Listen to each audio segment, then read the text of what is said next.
Ariana, give James your $200. You landed on his property. No! He's in jail! I'm not gonna give money to a criminal! That's not how you play! Mommy, why is brother screaming? Shut the up, Sally. You don't get to talk after stealing my last railroad. I wish I was never born! Me too! You think I wanted this?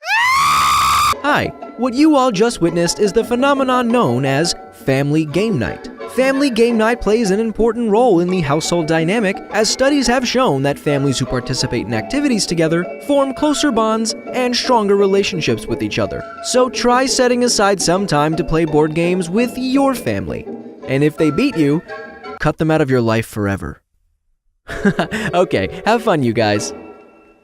I like board games. I guess any game that doesn't involve me getting up and moving around I'm a huge fan of. Also, since I'm bad at everything and don't like playing games against someone who's better than me, I really love the games that don't require any type of skill, like the game Chutes and Ladders, which I just learned today has another name called Snakes and Ladders. And I'm going to call it that instead, because I'd rather draw snakes than chutes. In Snakes and Ladders, you have no free will. You're at the mercy of a single dice, and I love it. While I was looking up walkthroughs for Snakes and Ladders, I quickly learned that this game was made for preschoolers, which is probably why it's so simple. Or how about the game Sorry, which is the most unapologetic game I've ever played. There's some strategy in that game, but most of the time you're just getting revenge on the players who've wronged you. And the creators of Sorry knew this because the tagline of the game is, Sorry, the game of sweet revenge. Which, if you think about it, is a pretty funny oxymoron. Aha!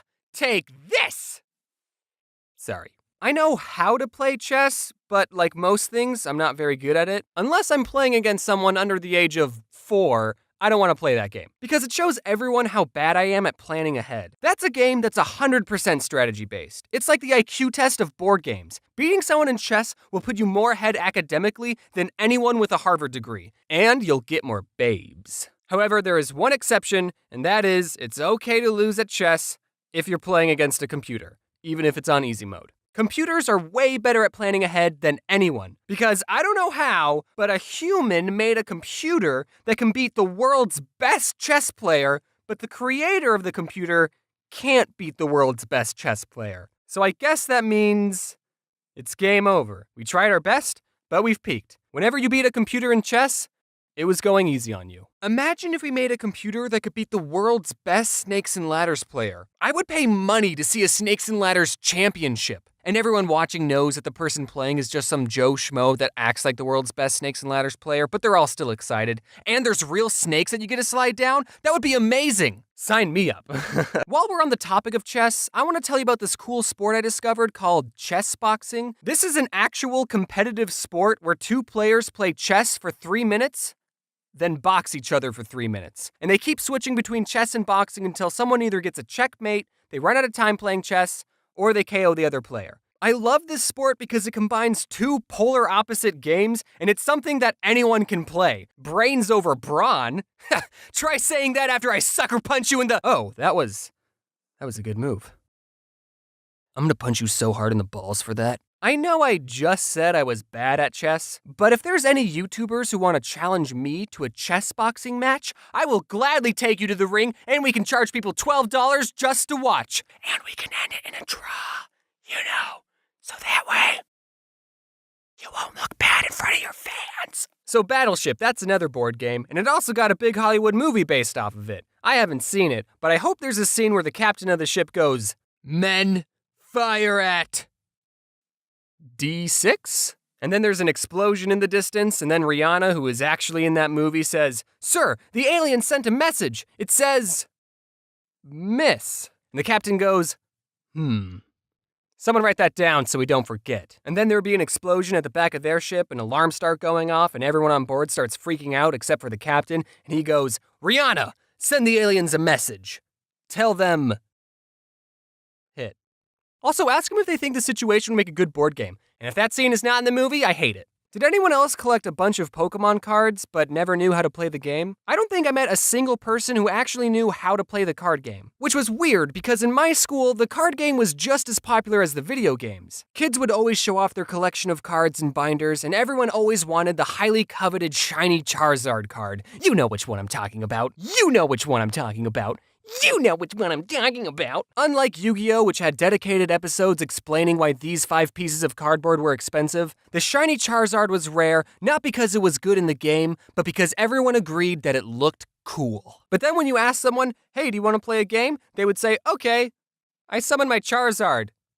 In attack mode. Does anyone even know how to play the Pokemon card game? I bet none of these guys even know what they're doing. How'd this guy win? He didn't even call Uno. I can't be too hard on the Pokemon cards, because the card game I like is probably way more complicated than Pokemon. I don't know for sure because, like I said, I don't know how to play the Pokemon card game, but my favorite card game is Neopets. I'm just kidding, that was a joke. Kind of. I did actually own a lot of Neopet cards. I don't remember exactly how to play. I do remember you have to get 21 points to win, which got me into playing blackjack. But it's okay that I don't remember how to play, because no one else is playing this game. I wanted to find some footage of a Neopet TGC championship, only to come to the disappointing realization that no Neopet championship exists, which is sad. So if there's any YouTubers watching who want to fight my Scorchio, square up. Okay, but for real, the card game I like the most is Magic the Gathering. And fun little factoid, all 3 card games I've mentioned were created by the same company, Wizards of the Coast. Hey, is that a Monopoly reference? I've been playing Magic since 2007, and back then the game was a lot more simple. Look at some of these more recent cards. First, see how many words are on them? And if we flip them over, they merge into an even bigger card. What? If you showed these cards to my 11-year-old self, I would have lost my marbles. My favorite thing about Magic is when Dick Garfield, was first creating the game in 1993,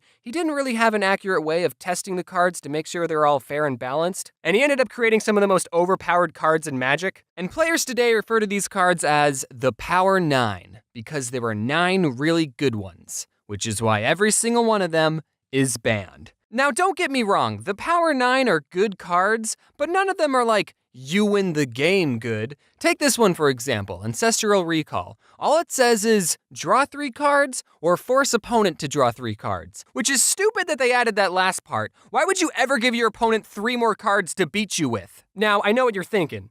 Wait, a slightly better Pot of Greed, which is a card that allows me to draw 2 new cards from my deck and place them into my hand, is one of the top 9 most powerful Magic cards? Yeah, Pot of Greed is banned too. Games play such an important role in childhood, and here's what they all teach us. In Magic, if you're really good at what you do, no one will invite you to their tournament. Monopoly, white-collar crime is okay. Battleship, just guess and check. Snakes and ladders, if you see a ladder, climb it immediately. And no one cares about Neopets. Now, if you excuse me, I have to show this prison guard my coupon I have that lets me get out of jail anytime I like. And when all is said and done, I thought to myself, what can I do to help strengthen this weekly tradition of family game night? So I decided to create my own game based off one of the most scarring events of my childhood. Many of you might recall the traumatic experience my sister and I had with Harry the Moth, and to help me cope, I decided to immortalize this memory by turning it into a card game. Introducing Can't Catch Harry. I let my Twitter followers decide on a name and they went with this one, so good job, guys. Here's a sneak peek of some of the cards. I spent a lot of time working on this game and I know you're gonna like it. We got a lot of recognizable characters like Mr. Poe, Mom, Satan, and Sandwich Artist. We're launching the game on Kickstarter today, so check out the link in the description to get yourself a copy. We have different reward tiers like holographic cards, golden figurines, and even a custom-made card if you're into that. The reward tiers are only going to be available for 30 days, and given my upload schedule, I don't know if I'll be able to tell you that again, so I'll post updates on my Twitter and Instagram. That's right, I got an Instagram. I'm trying to tell you that to follow me on Instagram. Thanks for watching, and that's how we're going to segue into the end card. Also, should I mention the streamies? Should I say, hey man, I'm at the stream, or not at the stream, I got nominated for Streamy. They didn't ask, they didn't say, hey, do you want to have to go to this award show? They just emailed me and said, guess what, we nominated you. And I'm just like, I didn't ask for this. So, yeah, that's a thing that happened. I'm probably going to get 0 videos out before then. Actually, I have to get a Halloween one out. So maybe I can get a Halloween video out before the streamies. We'll see, but you know, I don't show my face that often. What am I doing? Have you ever played 52 card pick 'em up? Have you ever done that? Now pick 'em up.